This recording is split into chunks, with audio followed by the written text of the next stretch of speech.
저런 꽃들을 보면 어떻게 저렇게 다양한 꽃들이 있을까?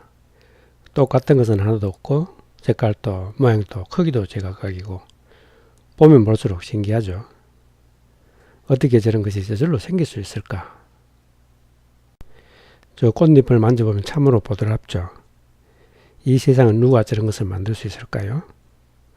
과학기술로 저것을 만들려면 얼마 정도의 비용이 들까요? 가능하긴 할까요? 참으로 경이롭죠. 꽃잎을 말리면 산산이 부서지죠. 또 한 번 놀라게 되죠. 그보다 더 놀라운 게 있죠. 사람이 죽어서 화장되면 한 줌의 재가 되는데 참으로 인생이 험한 것 같죠? 반대로 생각해 보면은 한 줌의 재에서 어떻게 지금과 같은 사람이 생길 수 있는지, 사람이 얼마나 경이로운 존재인지, 인생이 얼마나 귀한 존재인지, 많은 사람들이 하나님이 존재한다는 증거를 찾고 있죠. 여러분들도 정말 궁금하시죠? 모든 사람들은 그 답을 알고 있지만 그 답을 모르고 있습니다. 여러분들도 마음속으로 곰곰이 생각해 보시길 바랍니다. 과연 하나님이 존재하실까? 이 세상을 살아오면서 이런 문제에 몇 시간 이상 머물러 본 적이 있으시나요? 이런 문제로 식음을 전폐하고 몇 날 며칠 고민해 본 적이 있으시나요? 이 정도의 호기심이 없다면 보아도 보지 못하는 맹인이며 살아있으나 죽어있는 사람이라고 볼 수 있으며 하나님이 계신다는 증거를 보아도 알아보지 못하게 됩니다. 이런 사람들은 불경이나 성경을 들어도 읽어도 깨달을 수가 없습니다. 속이의 경읽기가 될 뿐입니다.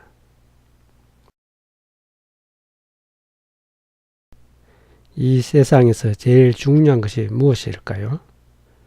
돈, 권력, 음식, 목숨, 지구, 세상, 우주, 종교, 하나님?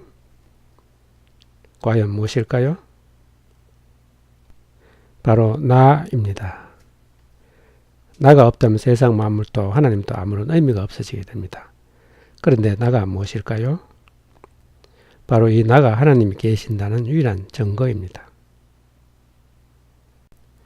세상 만물, 불경, 성경도 모두 나를 깨닫게 할 수 있습니다.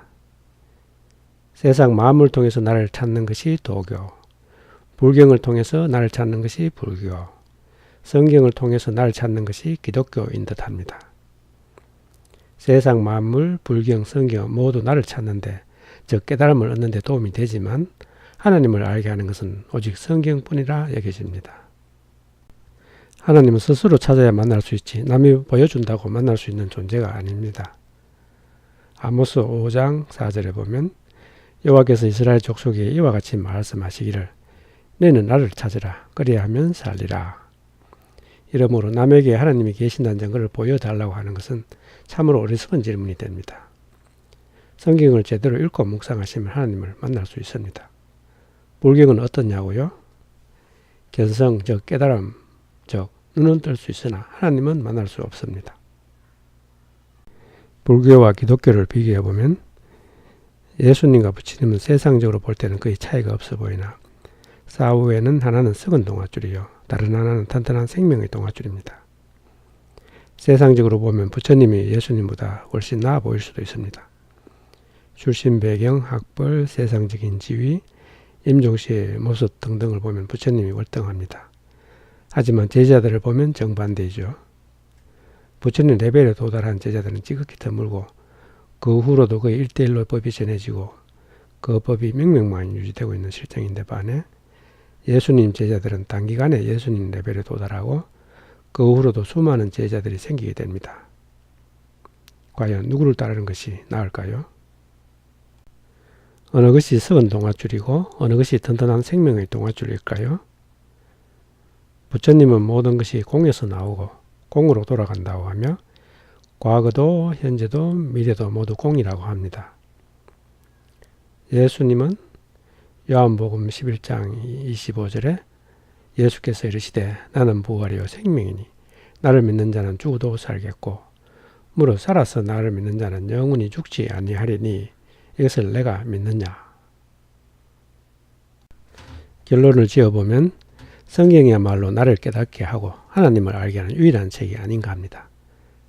성경은 종교에 관계없이 모든 사람이 읽으면 깨달음을 얻을 수 있는 책인데 성경에 대한 편견 때문에 그러지 못하는 것 같아 안타깝습니다. 불교의 화두 창구법을 차용해서 성경을 읽는다면 많은 사람들, 즉 도교인, 불교인, 기독교인들이 보다 쉽게 깨달음을 얻을 것 같습니다. 성경에 대한 편견들 중에 성경은 기독교인들의 전유물이 아닌가인데요. 성경은 기독교에서 만들어진 경전이지만 농산물이 농부들에 의해서 생산되었지만 농산물이 농부들의 전유물이 아니듯이 성경도 기독교인들의 전유물이 아닌 세상의 모든 사람들을 위한 하나님의 은혜인 천서입니다. 농산물의 최고 수혜자가 최종 소비자이듯이 성경의 최고 수혜자도 성경을 제대로 읽고 묵상할 수 있는 그 사람입니다. 또 성경은 유대인의 역사서가 아닌가인데요. 성경은 단순한 유대인의 역사서가 아니며 이 세상의 모든 인생에 대한 설명서이기도 하며 동시에 특정 민족인 유대 민족을 시범 계시로 사용하여 세상의 모든 사람들이 하나님의 아들임을 깨달을 수 있게 해주는 깨달음의 책입니다. 또 성경 말씀을 많이 알고 이해하면 깨닫게 된다라고 하는 심각한 오해도 있습니다. 성경 말씀은 한 잔의 포도주와 같습니다. 사람이 누구나 그 포도주를 맛볼 수 있지만 그 맛을 어느 누구도 표현할 수 없고 또 남에게 설명하여 전할 수도 없습니다. 또 그 맛은 맛볼 때마다 달라지기 때문에 정답이라 할 만한 맛이 없습니다. 성경 말씀을 이해하려고 하지 말고 그 맛을 보아야 깨달을 수 있습니다. 그렇지만 현재 목사님, 신부님, 교인들은 이런 이치를 잘 모르기 때문에 설교로는 성경 말씀을 깨닫게 할 수 없음을 알지 못하고 성경 말씀의 설교에 많은 시간을 허비하고 있는 실정입니다. 성경 말씀을 맛보는 요령. 남의 해설은 전혀 도움이 되지 않습니다. 번잡하지 않은 조용한 장소로 가서 혼자서 맛을 음미해야 합니다. 포도주를 맛보기 전에 맹물로 입안을 헹궈야 하듯이 성경 말씀을 맛보기 전에 자신이 그 성경 말씀에 대해 가진 모든 지식을 내려놓아야 합니다.